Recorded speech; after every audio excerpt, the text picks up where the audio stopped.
એ સમયના દ્રશ્યો કે જ્યારે વડાપ્રધાન નરેન્દ્ર મોદીએ એ તમામ લોકોની મુલાકાત કરી હતી કે જો ઈજાગ્રસ્ત થયા છે, હાલમાં સિવિલ હોસ્પિટલના ત્રીજા માળે સારવાર હેઠળ છે, અને એ જ વ્યક્તિ કે જેનો ચમત્કારિક બચાવ થયો છે.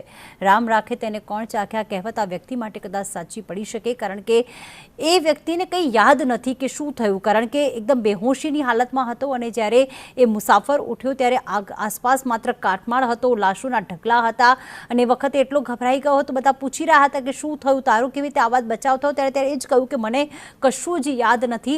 તરત જ તેને એમ્બ્યુલન્સમાં બેસાડવામાં આવ્યા અને તેને સારવાર આપવામાં આવી રહી છે. એ વ્યક્તિ સાથે તો મુલાકાત કરી, એ મુસાફર સાથે તો મુલાકાત કરી, પરંતુ સાથે સાથે એ તમામ યુવાઓ જે બીજે મેડિકલ કોલેજમાં અભ્યાસ કરે છે, મેસમાં ભોજન કરવા બેઠા હતા અને તેઓ ઈજાગ્રસ્ત થયા છે. કોઈ દાઝી ગયું છે, કોઈને વાગ્યું છે, કોઈને ફ્રેક્ચર થયું છે. તમામ લોકો અત્યારે સારવાર હેઠળ છે.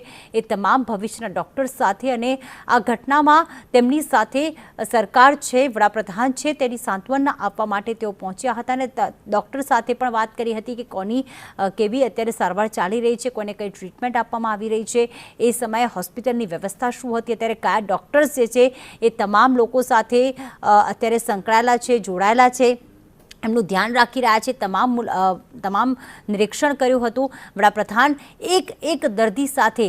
આમ તો કહેવાય કે માત્ર 7 થી 8 મિનિટની આ મુલાકાત કહી શકાય સિવિલ હોસ્પિટલની, પરંતુ વડાપ્રધાન નરેન્દ્ર મોદી જ્યારે પહોંચ્યા ત્યારે એક દર્દી સાથે તેમને મુલાકાત કરી, તેમની સાથે 2 શબ્દો વાતચીત કરી. તેમના પરિવારજનો હતા તો તેમને પણ સાંત્વના આપી હતી કે ગભરાશો નહીં, અમે તમારી સાથે છીએ.